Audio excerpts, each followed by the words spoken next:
वंदे वंदे वंदे। जनपद एटा की विकास परियोजनाओं के आज के इस लोकार्पण और शिलान्यास कार्यक्रम में मंच पर उपस्थित प्रदेश सरकार में मेरे सहयोगी मंत्री श्री अजीत पाल जी, लोकप्रिय सांसद एटा श्री राजवीर सिंह राजू भैया, माननीय सांसद फर्रुखाबाद श्री मुकेश राजपूत जी, माननीय सांसद राज्यसभा श्री हरनाथ सिंह यादव जी, सभी हमारे माननीय विधायकगण, विधायक एटा श्री विपिन कुमार डेविड जी, विधायक मारहरा श्री वीरेंद्र सिंह लोधी जी, विधायक अलीगंज श्री सत्यपाल सिंह राठौर जी, विधायक जलेसर श्री संजीव दिवाकर जी, विधान परिषद के माननीय सदस्य श्री आशीष कुमार यादव जी, भारतीय जनता पार्टी के जिला के अध्यक्ष श्री संदीप जैन जी, विधान परिषद के माननीय सदस्य श्री ओम प्रकाश सिंह जी, हरिओम जी और आज के इस कार्यक्रम में उपस्थित जनपद एटा से जुड़े हुए सभी उपस्थित भाइयों बहनों, विधानसभा चुनाव के बाद जनपद एटा में मुझे पहली बार आने का अवसर प्राप्त हो रहा है। विधानसभा चुनाव में आप सबने आशीर्वाद देकर के भारतीय जनता पार्टी को फिर से प्रदेश के अंदर सरकार बनाने के लिए जो अपना भरपूर आशीर्वाद दिया है, उसके प्रति आभार व्यक्त करने और जनपद को 419 करोड़ 75 लाख की इन परियोजनाओं का उपहार देने के लिए मैं आज अपने माननीय सांसद और विधायकों के साथ आपके बीच आया हूं। इन सभी परियोजनाओं के लिए मैं जनपद एटा वासियों को हृदय से बधाई देता हूं। आप सबको दीपावली की मंगलमय शुभकामनाएं भी आप सबके प्रति व्यक्त करता हूं। भाइयों बहनों, अभी हम लोगों ने यहां के थर्मल पावर प्लांट का भी निरीक्षण किया है। 12,300 करोड़ रुपए की लागत से विद्युत उत्पादन का इतना बड़ा संयंत्र आपके यहां लग रहा है। अगले वर्ष तक जब चालू होगा तो यहां से 1320 मेगावाट की विद्युत का उत्पादन होगा और इतना बड़ा पावर का स्टेशन यहां के विकास इसको एक पहचान भी देगा और यहां के विकास में भी एक बड़ी भूमिका का निर्वहन करेगा। और इसके लिए जहां मैं आप सबको हृदय से बधाई देता हूं, वहीं आज एटा अपनी एक नई पहचान और नई आभा के साथ आगे बढ़ रहा है। भाइयों बहनों, एटा की एक पहचान, कोई सोचता था कि एटा में भी मेडिकल कॉलेज होगा, लेकिन आज आपके जनपद में जहां मेडिकल कॉलेज के निर्माण का कार्यक्रम भी अंतिम चरणों में चल रहा है, वहीं एटा के जलेसर में बनने वाले जो घंटे हैं, ये पूरे देश और दुनिया के अंदर हर धार्मिक अनुष्ठान में जब बजते हैं तो एटा और जलेसर का स्मरण हर व्यक्ति कर पाता है। बिना यहां की घंटी बजे तो कोई अनुष्ठान पूरा होता ही नहीं है। और मैं भी देख रहा था, वन डिस्ट्रिक्ट वन प्रोडक्ट में हम लोगों ने एटा के साथ इन सभी कार्यक्रमों को भी जोड़ा हुआ है। मुझे बताया गया कि अयोध्या में भगवान राम के भव्य मंदिर निर्माण कार्यक्रम के बाद एटा में एक भव्य घंटा बज रहा है मंदिर पे लगाने के लिए, जो अयोध्या में राम जन्मभूमि के अंदर बज सके और पूरे प्रदेश और पूरे देश के अंदर सनातन हिंदू धर्म के डंके को दुनिया के अंदर पहुंचाने का काम इसकी आवाज करेगी। भाइयों बहनों, हमें अपनी विरासत पर गौरव की अनुभूति होनी चाहिए। प्रधानमंत्री मोदी जी ने आजादी के अमृत महोत्सव वर्ष में इसी संकल्प के साथ हम सबको जोड़ने का काम किया। उन्होंने साफ कहा कि आजादी के अमृत महोत्सव वर्ष में हम सबको गौरव की अनुभूति होनी चाहिए कि हम सब भारतवासी अपनी आजादी के अमृत महोत्सव वर्ष को यानी 75 वर्ष की सफलता की इस कहानी के साक्षी बन रहे हैं। 75 वर्ष की यात्रा किस रूप में अनुपम है। जो ब्रिटिश कभी भारत पर शासन किया था, आजादी के अमृत महोत्सव वर्ष में वह भारत उस ब्रिटेन को पछाड़ करके दुनिया की 5वीं अर्थव्यवस्था बनता है। यानी ये भारत की प्रगति की एक नई कथा कहती है। विकास के कार्य, इंफ्रास्ट्रक्चर डेवलपमेंट के कार्य, हाईवे का निर्माण, पावर प्लांट का निर्माण, एयरपोर्ट का निर्माण, मेडिकल कॉलेजेस का निर्माण, एक्सप्रेस हाईवे का निर्माण, ये सभी इंफ्रास्ट्रक्चर डेवलपमेंट की एक नई कहानी को कहता है, जो विकास की गति को एक नई तीव्रता प्रदान करता है। तो लोक कल्याणकारी योजनाओं का लाभ भी किस रूप में आम जनमानस को उपलब्ध कराने के लिए बिना भेदभाव के शासन की योजनाओं को हर द्वार तक पहुंचाने का कार्य हुआ है, यह किसी से छुपा हुआ नहीं। भाइयों बहनों, जब शांति होती है, समृद्धि होती है, उन स्थितियों में आम जनमानस के बीच में योजनाओं का लाभ पहुंचे, ये अच्छी बात है। लेकिन जब विपत्ति होती है, हर व्यक्ति अपनी जान को बचा रहा होता है, उन स्थितियों में शासन की योजनाओं को घर घर तक पहुंचाने का कार्य आज जो संभव हो पा रहा है, यह प्रधानमंत्री मोदी जी के विजन के कारण ही संभव हो पाया है। आपने देखा होगा कोरोना कालखंड में पूरी दुनिया पस्त थी। दुनिया के विकसित देश कोरोना महामारी के सामने पूरी तरह पस्त हो चुके थे, लेकिन भारत दुनिया के अंदर एकमात्र देश था जो अपने देश की जनता के जीवन को भी और उनकी जीविका को भी बचाने का कार्य कर रहा था, पूरी मजबूती के साथ आगे बढ़ा रहा था। फ्री में टेस्ट, फ्री में वैक्सीन, फ्री में टीका और फ्री में खाद्यान्न की सुविधा भी हर गरीब तक पहुंचाने के लिए कार्यक्रम जिस युद्ध स्तर पर चल रहे थे।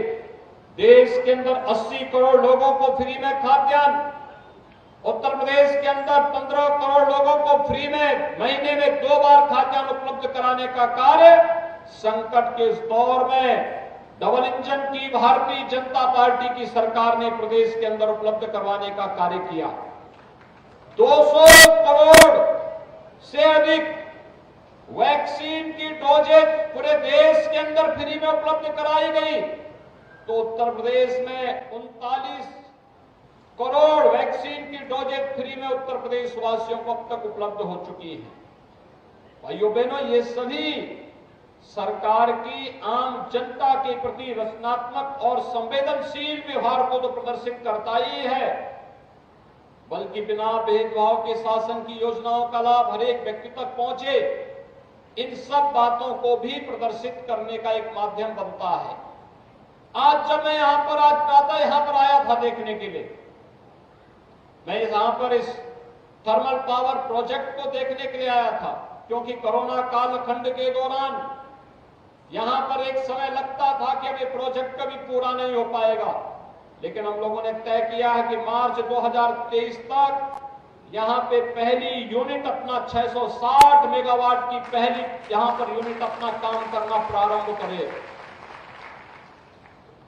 सेकेंड यूनिट को जून 2023 तक पूरा करते हुए विद्युत उत्पादन का कार्य हो और देश के अंदर जहां कहीं भी यहां का विद्युत जाए वहां पर एटा का नाम जरूर अंकित हो कि एटा के माध्यम से बिजली मिल रही है, लोगों के सामने एक नई पहचान मिलेगी। भाइयों बहनों, आज यहां पर 255 परियोजनाओं का लोकार्पण और शिलान्यास का कार्यक्रम हो रहा है, जिसमें से 149 परियोजनाएं लोकार्पण की हैं और 106 परियोजनाएं शिलान्यास की हैं। इसमें वे तमाम परियोजनाएं हैं, सड़क की हैं, ग्राम्य विकास की हैं, नगर विकास से है, चिकित्सा की है, शिक्षा की है, पशुपालन से है।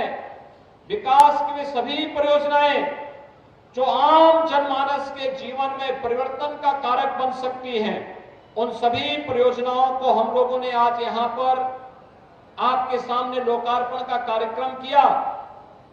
परियोजनाओं के लोकार्पण के साथ ही आपने देखा होगा लाभार्थी परक योजनाओं का लाभ जिन पात्र नागरिकों के लिए उपलब्ध कराया गया है, उनमें से कुछ को सर्टिफिकेट भी वितरित हुए।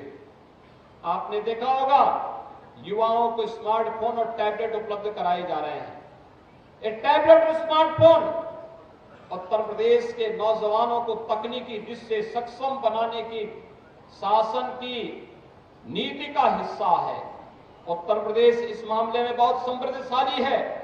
जैसे दुनिया के अंदर भारत सबसे युवा देश है, वैसे ही भारत के अंदर उत्तर प्रदेश सबसे युवा और सर्वाधिक युवाओं वाला राज्य है। हमें अपने युवाओं पे प्रतिभा और उनकी ऊर्जा पर गौरव की अनुभूति होती है और इसलिए उत्तर प्रदेश का युवा तकनीकी दृष्टि से स्मार्ट बने, इस दिशा में सरकार की कार्रवाई आगे बढ़ रही है। इसलिए 2 करोड़ युवाओं को टैबलेट और स्मार्टफोन वितरण की कार्रवाई प्रदेश भर में चल रही है। और भाइयों बहनों, आज यहां पर आपके इस जनपद में भी इस कार्रवाई को हम लोगों ने संपन्न किया है। इसके साथ ही आपने देखा होगा समाज के विभिन्न तबकों के लिए शासन की कार्य योजना कैसे लागू की जा रही है। निराश्रित महिलाओं के लिए निराश्रित महिला पेंशन, वृद्ध जनों के लिए वृद्धावस्था पेंशन, दिव्यांग जनों के लिए दिव्यांग पेंशन, और इन सभी पेंशन की राशि जो पहले 300 रुपए थी, इसे बढ़ा करके 1000 रुपए यानी 12,000 रुपए सालाना करने का काम भी डबल इंजन की सरकार ने किया है। भाइयों बहनों, ग्रामीण क्षेत्र में निराश्रित परिवार हो या शहरी क्षेत्र में, उसके लिए भी सिर ढकने के लिए आवास चाहिए। प्रधानमंत्री आवास योजना के माध्यम से उन सभी परिवारों को आवास उपलब्ध करवाने की कार्रवाई युद्ध स्तर पर चल रही है। बेटी के जन्म लेने से लेकर के बेटी के विवाह योग्य होने तक मुख्यमंत्री कन्या सुमंगला योजना, और बेटी विवाह के योग्य हो जाती है तो मुख्यमंत्री सामूहिक विवाह योजना के माध्यम से इस बेटी की शादी गांव के लोग गांव की बेटी को अपनी बेटी मान करके इस कार्यक्रम में सहभागी बन सके, इसके लिए मुख्यमंत्री सामूहिक विवाह की योजना भी प्रदेश के अंदर लागू की गई है। मुख्यमंत्री कन्या सुमंगला योजना में 14 लाख से अधिक बेटियां इस योजना का लाभ प्राप्त कर रही हैं, तो मुख्यमंत्री सामूहिक विवाह योजना में 2 लाख से अधिक बेटियों की शादी दहेज रहित विवाह के रूप में एक प्रगतिशील कदम है।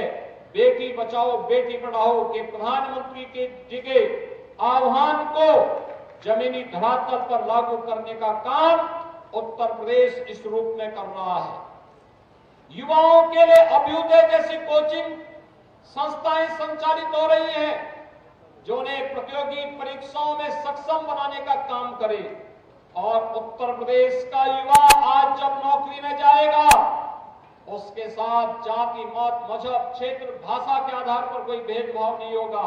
आज आप देखते होंगे उत्तर प्रदेश में कोई नौकरी निकलती है तो भाइयों बहनों, उत्तर प्रदेश के हर जनपद का हर विकास खंड के नौजवानों का उसमें सिलेक्शन होता है और वे लोग उत्तर प्रदेश की शासकीय सेवा में जाते हैं। यहां पर जब ये थर्मल पावर प्लांट स्थापित होगा, हजारों नौजवानों को यहां पे नौकरी की सुविधा उपलब्ध होगी। और मैं यहां पर पावर प्लांट से जुड़े हुए जो उत्तर प्रदेश पावर कारपोरेशन से कहूंगा कि दो काम जरूर करें कि आसपास के गांवों के जो विद्यालय होंगे उन्हें ऑपरेशन कायाकल्प में अगर आज अब तक उनको नहीं लिया गया है तो ऑपरेशन कायाकल्प में सीएसआर की धनराशि का उपयोग उसके लिए एक बार करें और यहां पर उन सभी विद्यालयों में स्मार्ट क्लास की व्यवस्था सुनिश्चित करवाएं।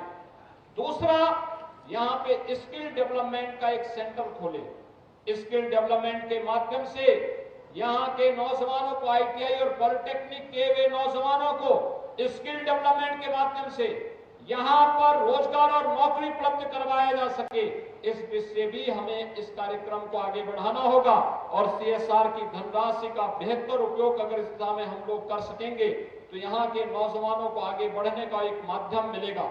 भाइयों बहनों, ढेर सारी योजनाएं हैं केंद्र और राज्य सरकार की जो प्रत्येक नागरिक के जीवन में व्यापक परिवर्तन का कारक बनती है। आज आप देखते होंगे सरकार कोई योजना लागू करती है तो उस योजना का लाभ सीधे लाभार्थी के खाते में जाता है। बीच की जो दलाली होती थी बंद हो गई है। ये प्रधानमंत्री मोदी जी के विजन के परिणाम के फलस्वरूप आज गरीब को उसका अधिकार प्राप्त हो रहा है। हर नागरिक तक योजना का लाभ मिल रहा है और हर व्यक्ति आज इस देश की व्यवस्था पर प्रधानमंत्री मोदी जी के नेतृत्व पर गौरव की अनुभूति करता है। आज के इस अवसर पर जब जनपद एटा की ढेर सारी परियोजनाओं का लोकार्पण और शिलान्यास के कार्यक्रम के साथ हमें जुड़ने का अवसर प्राप्त हो रहा है, मैं आप सभी एटा वासियों को इस बात के लिए बधाई देता हूं कि जैसे आपके पूर्वजों ने जलेसर की घंटी को दुनिया के बाजार में पहुंचाया, स्वाभाविक रूप से आपको एक पहचान मिली। आज यहां पर मेडिकल कॉलेज और थर्मल पावर प्लांट के माध्यम से एटा जनपद को एक नई पहचान दिलाने के लिए राज्य सरकार पूरी प्रतिबद्धता के साथ आपके साथ खड़ी है। यहां के जनप्रतिनिधि और प्रशासन आपकी सुरक्षा के प्रति पूरी मजबूती के साथ खड़े हैं। आज एटा की पहचान किसी माफिया से नहीं होती है, एटा की पहचान अब विकास के नाम पर होती है। भाइयों बहनों, ये अपराधी और माफिया जब किसी व्यवस्था में हावी होते हैं तो विकास के कार्य में घुन का काम करते हैं। दीमक के रूप में जैसे दीमक किसी लकड़ी पे लगती है उसको पूरा खोखला बना देती है, ऐसे ही अपराधी और माफिया होते हैं, विकास में घुन का काम करते हैं। हमें अपराध और अपराधियों के प्रति जीरो टॉलरेंस की नीति के तहत सरकार की जो कार्यक्रम चल रहे हैं, एक कार्यक्रम अनवरत रूप से आगे बढ़ेंगे। विकास और योजनाओं का लाभ बिना भेदभाव के समाज के प्रत्येक तबके को उपलब्ध करवाने के लिए सरकार पूरी प्रतिबद्धता के साथ कार्य कर रही है। इस विश्वास के साथ कि आप सभी को इन योजनाओं का लाभ प्राप्त हो सके, विकास के लिए पैसा कहीं बाधक नहीं बनेगा, पैसे की कोई कमी विकास के कार्यों के लिए नहीं होगी। विकास के कार्य भी मजबूती के साथ आगे बढ़ेंगे। हर युवा, हर नौजवान, हर किसान, हर महिला और समाज के प्रत्येक तबके को हम विकास की योजनाओं के साथ जोड़ करके उनके जीवन में व्यापक परिवर्तन करने का कार्य करेंगे। इस आश्वासन के साथ मैं आप सबको एक बार फिर से दीपावली की हृदय से बधाई देता हूं, मंगलमय शुभकामनाएं आप सबके प्रति व्यक्त करते हुए ये विश्वास व्यक्त करता हूं कि जो आशीर्वाद आपने भारतीय जनता पार्टी को दिया है, यह आशीर्वाद आपका निरंतर बना रहे। इस विश्वास के साथ आप सबको मैं एक बार फिर से विधानसभा चुनाव में भारतीय जनता पार्टी के चारों विधायक प्रत्याशियों को भारी बहुमत से जिताने के लिए पूरा एटा वासियों का हृदय से आभार और धन्यवाद ज्ञापित करते हुए अपनी वाणी को विराम देता हूं। धन्यवाद। जय हिंद।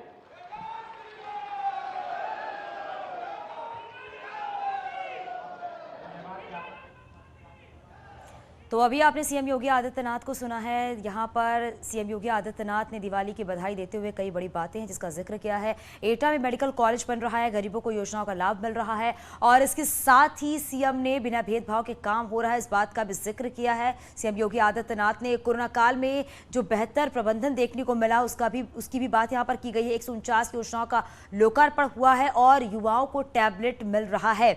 यूपी के युवाओं को स्मार्ट बना रहे हैं और गरीबों को मकान मिल रहा है। तो 10 ऐसी बड़ी बातें जिसका जिक्र किया है सीएम योगी आदित्यनाथ ने। अयोध्या में भव्य राम मंदिर बन रहा है, जो राम भक्तों को इस बात का इंतजार है कि कब ये मंदिर बनकर तैयार होगा। यूपी के साथ ही साथ उन्होंने ये भी कहा कि किस तरीके से हर तरफ विकास की बयार बह रही है। और एटा में मौजूद हैं सीएम योगी आदित्यनाथ और अपने संबोधन के दौरान जो बड़ी बातें उन्होंने कही है वो एक एक करके हम आपको बता रहे हैं कि कोरोना काल में जिस तरीके से बेहतर काम हुआ है उसका भी जिक्र किया है उन्होंने यहाँ पर। और 149 योजनाओं का जो लोकार्पण किया गया है उसकी भी बात यहाँ पर कही है सीएम योगी आदित्यनाथ ने। और जो भी सरकार की तरफ से योजनाएं चलाई जा रही हैं उसका किस तरीके से आम जनता को लाभ मिल रहा है, इस बात का भी जिक्र किया गया है सीएम योगी आदित्यनाथ की तरफ से। और आज एटा के दौरे पर है सीएम योगी आदित्यनाथ और अभी आप सीएम योगी आदित्यनाथ को सुन रहे थे और अपने संबोधन के दौरान उन्होंने विपक्ष पर भी जमकर हमला बोला है। हालांकि इस दौरान उन्होंने ये भी कहा है कि बिना भेदभाव के काम किया जा रहा है और यूपी में जिस तरीके से विकास की बयार बढ़ रही है, विकास की बयार बह रही है, उस बात का भी जिक्र किया। और यहां रुकेंगे छोटे से ब्रेक के लिए, चलते लौटते हैं।